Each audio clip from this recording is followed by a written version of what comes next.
It's 5 o'clock. News 10 starts now. Good evening, everybody. I'm John McLoughlin. And I'm Tracy Egan with the top 10 stories of the day. The mob tries to muscle in on Wall Street and gets busted. Federal authorities arrested 120 people, including members of all 5 New York City crime families, for securities fraud. It cost investors $50 million. More on this story coming up. Quick action saves the life of an Albany man who was considered clinically dead. 44-year-old Vernon Griffin was at the corner of Henry Johnson Boulevard and 3rd Street this morning when he had a seizure that stopped his heart. Police officers responding to the call were able to revive Griffin, who was then taken to Albany Med. 2 area men are in Albany County Jail tonight on federal extortion charges, accused of trying to rip off Hannaford supermarkets. The FBI and state police say William Niles of Colony lied to his employer in order to get disability pay. When Hannaford caught on, it stopped making payments. Niles and his brother-in-law Russell Johnston then allegedly threatened employees. A retired Army colonel is accused of spying for the Soviet Union for 25 years. According to federal prosecutors, George Trofimov obtained the classified information while he served in Germany from 1969 to 1994. 13 environmental groups have joined several area towns in an effort to keep jet skis and other personal watercraft out of some lakes and waterways. The Assembly has already passed such a measure. Now the pressure is on the Senate to act. Supporters of the bill say the personal watercraft are noisy and dangerous, but opponents say the personal watercraft boost tourism. Despite being technically at war, North and South Korea have taken extraordinary steps toward reunification. The leaders of the 2 countries have agreed to allow separated families to reunite and to promote South Korean investment in the North's failing economy. More jobs are headed to Rensselaer County from neighboring Albany County. Computer Sciences Corporation is moving its operations from Menands to the Garden Weight facility in East Greenbush after signing a 6-year lease. It means 400 jobs will be moved to Rensselaer County, with another 100 jobs to be added later. Several people hurt this morning after a plane slams into a terminal building at Newark Airport. Witnesses say a Continental airliner suddenly lurched forward during an engine check this morning. There were no passengers on the plane at the time, but 6 workers and 2 mechanics had to be taken to hospitals with minor injuries. Lighter winds and a fresh supply of fire retardant are helping firefighters battle 2 big wildfires in Colorado. One blaze is burning southwest of Denver, the other is west of Loveland. Both have forced some 800 people out of their homes and charred nearly 12,000 acres of land. Frank Serpico addressed the graduates of Albany Academy today. He, of course, is the former cop who uncovered corruption in the New York City Police Department nearly 3 decades ago. Serpico shared his experiences with the graduates, telling them to always keep an open mind despite what they see and hear. Now, more details on our top story. It's quite a cast of characters, from stockbrokers to the mob to even a former police detective, all arrested in what's being called the biggest securities fraud case ever in the U.S. Steve Ammerman joins us live from the newsroom with more. Steve. Tracy, 120 people in all were arrested in the case, including members of all 5 New York City crime families. According to authorities at today's press conference in this city, the scheme created by organized crime tried to infiltrate the securities market. The lure? The promise of easy money on Wall Street coming from skyrocketing stocks. In the end, police say the scheme used bribery, extortion, and violence to cost investors $50 million. In all, 120 defendants have been charged in a sprawling series of nationwide multi-million-dollar securities frauds spanning a 5-year period and alleging fraud in connection with the publicly traded securities of 19 different companies and the private placements of 16 other companies. Now, among those charged in the case include stockbrokers, investment advisors, and company officials from a variety of different countries and companies, including the fast food chain Ranch One. Also, a former police detective arrested as well. Some of the other schemes include scheming to defraud union pension plans and also touting false stocks on internet companies, fake.com companies, to try to take advantage of the internet boom. So quite a bit in this scheme. Reporting to you live from the newsroom, Steve Ammerman, News 10. Pretty amazing stuff. Thanks, Steve. John? Also making news tonight, a close call for a man who suffered a seizure on an Albany street this morning. The man's heart had actually stopped beating. Tasha Jamerson reports on how the man was brought back to life. 44-year-old Vernon Griffin of Albany is alive and recovering at Albany Medical Center after a seizure on the corner of Henry Johnson and 3rd Street stopped his heart this morning. Doesn't have a pulse, he doesn't have any respirations, and so a clinician would say, yes, he in fact is dead. And so this is pretty dramatic. Bill Davis is the captain of the fire department's EMS division. He says today's life-saving ending wouldn't have been possible without teamwork. Both EMTs and paramedics responded to that scene to find a man down, being resuscitated by police officers on the scene. And only highlights the collaboration between the departments. Having the right equipment, the right staffing, the right people, all at the right place at the right time makes a huge, huge difference. A difference that he says can be seen almost on a daily basis. Recently, within the past week or so, we've had at least 2 or 3 of these cases where either an on-duty or off-duty police officer or some other bystanders doing CPR on the scene when our people arrived, and then you put all those pieces together and you have somebody that's very salvageable. It's a puzzle that Bill says everyone can learn from. It's important for everybody to know how to perform CPR because you never know when it's going to affect you or a family member. Reporting to you, I'm Tasha Jamerson for News 10. Just another day on the job, huh? Incredible. Wow. Well, we haven't seen sun in quite a while. Chief Meteorologist Steve Caporizzo says, though there is light at the end of the tunnel, the question is, how bright? And Billy Bob Thornton takes a little pain to tell his new bride just how much he cares. Live, John McLoughlin, Tracy Egan, and Chief Meteorologist Steve Caporizzo. News 10 at 5 o'clock will continue. We report to you. Coming up, Chief Meteorologist Steve Caporizzo with your exclusive Doppler weather forecast. Okay, how much light? And when? It'll be like a dim flashlight tomorrow, but a brighter one on Friday. How's that? Wow. So it's long overdue. We deserve a break from this, and I think we'll get it for a couple of days. All right, let's check out our weather shot of the day. We head down into Livingston. Now, if you look carefully, can you make out this guy? This is a fox. That's a fox. And he's on the prowl. This is in Livingston. Sniffing something there. He's a hungry little guy. And, I mean, they are great. I've seen foxes out. One time I was leading a mayor and a foal out in the fields, and we started following the fox, and then when we turned around, the fox started following us. Tracking Tracy. Yeah. Let's check out that's a great shot. Thanks to Marty Miller for that. Cloudy at 60 with a south wind at 10 miles per hour. All right, everybody, we got an improving forecast. It's about time, isn't it? Let's check out the satellite picture this evening and show you what's going on. The storm system and that stalled out front, you know, let me be honest with you, hasn't changed at all from yesterday and the day before that, and it does look like it's going to take all of tomorrow to get the warmer weather off to the west this far east. Cloudy and cool, and with that onshore flow, these gray clouds that you see are low clouds coming in off the Atlantic Ocean, and that cool air pushing all the way down through the Virginia coast.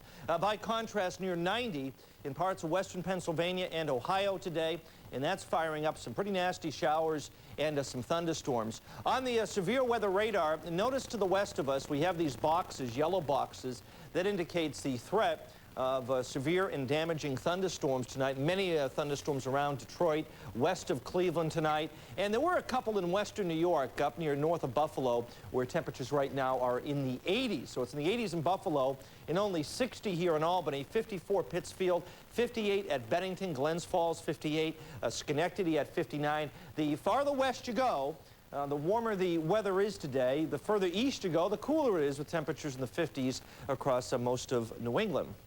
Past 24 hours, it has not changed a great deal. We're 3 degrees warmer today than we were 24 hours ago here in Albany. But notice to the west, here's where that warm air is really rushing in. It's 19 degrees warmer in Buffalo right now than it was yesterday, and 14 degrees warmer at Syracuse and 18 degrees warmer at Watertown. To the west along this front, showers and thunderstorms. This will weaken as it approaches us later tomorrow. And tomorrow's, to be honest with you, a tough forecast. That front is going to inch its way by us during the day. So as the day progresses, the skies will brighten up. We'll have a little bit of sun. And then as this cold front approaches, some scattered showers and thunderstorms later tomorrow afternoon. And temperature-wise tomorrow, these are the forecasted highs as that warm front moves in. Mid to upper 70s in the Hudson Valley, Utica at 80. So here's where the warm weather will be, 85 to 90 out towards the Syracuse and Rochester, lower 70s from Pittsfield up to Bennington. All right, let's recap that forecast this evening. Cloudy and cool, temperatures in the 50s tonight. cloudy, nothing more than a shower, 53 to 58. And tomorrow, clouds and a little bit of sun developing, chance of a shower or thunderstorm mid to late afternoon. Highs 73 to 78, but it will be warmer to the west. 5-day forecast. Friday looks like a decent day, 85. Slight chance of a thunderstorm. Hazy, hot, humid Saturday, 88. Afternoon, evening thunderstorms, and it looks wet again for Sunday and Monday. So we won't worry about that. Let's not talk about that. Let's talk about the good news, and that's Friday's weather. Okay. All right. Thank you, Friday's Steve. weather. Maybe one day. Well, the Children's Museum at Saratoga will soon be on the move. That tops the News 10 news zone. Museum leaders say they need more room because of the number of visitors. It's doubled in the past 6 years. The museum will move 1 block from its current location on Philo Street in Saratoga Springs to larger quarters on Caroline Street. 40,000 people visit the museum each year. Doctors in Bennington, Vermont have worked out a plan to allow their patients to buy cheaper prescription drugs in Canada. The doctors are faxing prescriptions and patient credit card numbers to a Canadian pharmacy, which fills the orders for the doctor's offices, which then dispense the medicines to patients. One cancer patient saw her annual cost for a key drug decline from more than $1,000 a year to $125 a year. The topic for the upcoming hot seat, the proposed Greene County power generating plant. It may yet get built. But first, a look at the day's final numbers from Wall Street.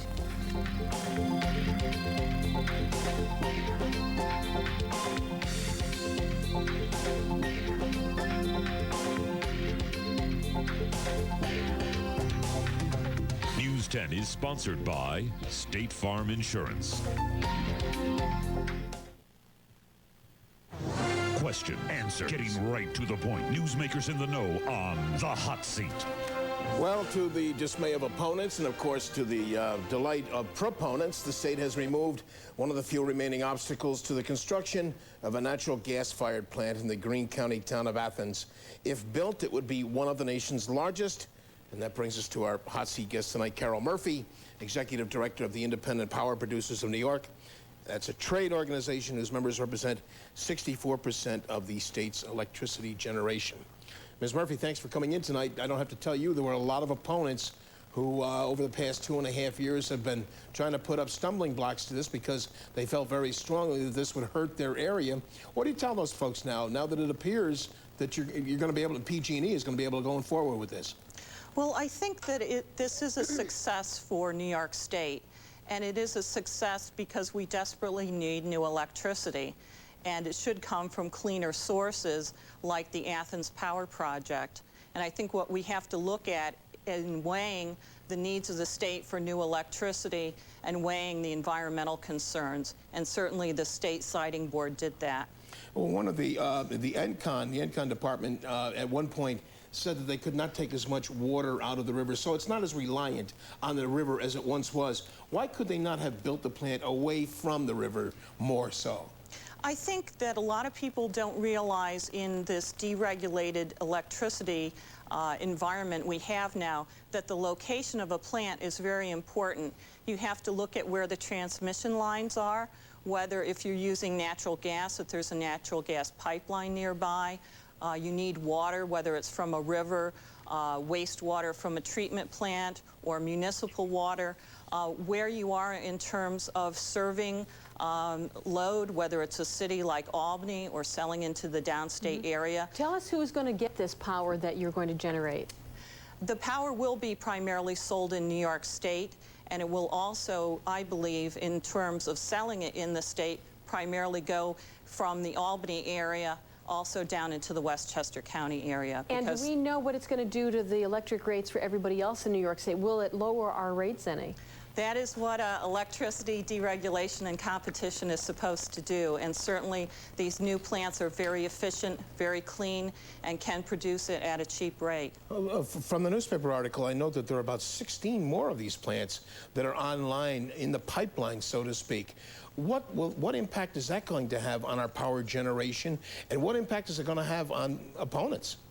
Well, one thing is that certainly you have to recognize that it takes, even with an approval, 2 to 3 years to build a plant once it gets approved. And right now, New York is looking at being 150 megawatts away from possibly having brownouts and blackouts. We've reached new peaks in summer load last year of 30,311 megawatts, a new winter peak. I'm not sure that all of those plants will get built, but we are in desperate need of new power, and each of those plants will go through a siting process and be scrutinized. How soon could this plant be built? Will it likely be built and start generating power? Even if they were to get their approvals, their final approvals tomorrow, it will not be online until 2003. So we are looking at a couple of more tight markets for the summer, and if we have a hot summer, we can certainly be looking at needing to import power and possible brownouts. Just about out of time, Ms. Murphy. How many jobs are we talking about here, and how much investment in that area? We're looking at an investment of over $500 million, 1,000 construction jobs with a ripple effect of 4 to 5 times factor, and then permanent jobs. We're looking at, I believe, somewhere in the neighborhood of 30 real property taxes in excess of $1 million annually. Carol Murphy from the Independent Power Producers, thank you for being with us tonight. Thank you. Okay. Coming up, actor Jim Carrey's new movie is sparking a protest. Also ahead, Patrick Swayze's plane crash gets 3 people in trouble with the law. News 10 is sponsored by Steinmart, Latham Circle Mall. Now, from near and far, from us to you, the people, places, and things in the news. Actor Billy Bob Thornton tops our People in the News tonight. The Sling Blade star is showing off his latest love to the world with a brand new tattoo. The newlywed had a mushroom tattooed on his arm along with the name Angie, his nickname for wife Angelina Jolie. Jolie already has her hubby's name on her arm. Her tattoo says, Billy Bob forever. There's one group that isn't laughing about Jim Carrey's latest movie. The National Alliance for the Mentally Ill is protesting his new comedy, Me, Myself, and Irene. Carrey plays a man with 2 personalities who falls in love with the same woman. The group says the movie shows gross ignorance and insensitivity toward the mentally ill. There may be even more behind actor Patrick Swayze's plane crash than pressurization problems. 3 people now say they helped get rid of alcoholic beverages after Swayze crash landed in Arizona on June 1st. The witnesses initially told police there was no alcohol on board, but now they admit they helped remove a half-empty 30-pack of beer and a near-empty bottle of wine from the plane. The 3 face criminal charges, while Swayze's publicist denies that there was any alcohol on that plane. Downey, California, a missing wallet has been found after 43 years. A construction worker spotted the wallet wedged between a sink and the wall of a building that was being torn down. The billfold is believed to have been stolen. Sadly, the wallet's owner, Alma Sue Grieshopper, she died last year, but it has been turned over to her grandson. And it's a different sort of demolition derby in Lind, Washington. Here, drivers use combines, machines that are used to harvest grain. The contest has 2 heats, and the winner, of course, is the last combine running. These machines, when new, cost upwards of $200,000. It's exciting. Very exciting. Mr. MS is coming up next, and we're going to talk about something we don't usually talk about, which is programs on other networks. That popular program on CBS. Mr. MOS is sponsored by General Motors and Best Buy. It causes us great pain to even acknowledge that there are other TV stations and networks? Not to mention acknowledging that a show on another network like CBS's Survivor is a big hit. That's tonight's Mr. MOS. What's the appeal? The fact that it appears to be real life, that you really don't know who they're going to vote off the island until they actually do it, takes you down the road of the survival of the fittest theory. You watch Survivor? Yes, I do. Why do you watch it? What's the appeal of it? It's unique. It's interesting. My wife kind of likes the idea of it, but I don't know. Why don't you like it? It looks like it's kind of made up. Contrived, you mean? Yeah, like they're really trying to force us into watching something that really doesn't make a lot of sense. Are you enticed at all to watch it? Probably not. It's on opposite Millionaire. I like to watch Millionaire. Well, they say it's the latest craze among TV viewers, Survivor, you know? I think they meant crazy because that's a stupid show. What appeals to you so much about this program? That the people have to be, they're forced to work together. and yet they're still trying to be cunning to figure out how they'll be the one to be the last survivor. It's kind of like a mean-spirited Gilligan's Island. Well, yeah, that's what I've read. It seems to be very vindictive. A lot of people think that these people are in danger. And, of course, CBS is not going to let anybody get in trouble. Yeah, it's tough to get in danger with a lot of camera crew around you and lights and everything else. Who Wants to Be a Millionaire by Regis. You like Who Wants to Be a Millionaire? Yeah. Well, you know, this survivor whooped it last week. I heard that. And they're there pretty much to depend on each other to survive. What's the deal with that eating the larvae, though? Man, figure you're stuck on an island, you're not going to find prepackaged meat, so... Yeah, but that's sickening, man. It's bad. It's a flash in the pan. You know, it's not gonna, long term, I don't think they'll survive. Who's going to get tossed off tonight? I think probably one of the younger kids from, I'm not sure what the Tiki one or whatever it is, but I think one of the younger guys or girls is probably going to get axed because there's too much flirting and love going on, so I don't think they're going to stand for that much longer. I must admit, I have peeked in. You have? Even though, I think it's a very contrived program. But it's Well, first of all, the camera people are there, and they're getting fed. And they're not eating rats. No. Okay. So sooner or later, there's going to be some cheating involved. You find the location, you have somebody parachute supplies in, you know. Okay, enough. Let's not talk about we don't that want to, anymore. it's on another network. That is our news for tonight. Remember to report a news story. Call 1-800-888-WTEN. For comments, 433-4200. Now, News 10 continues.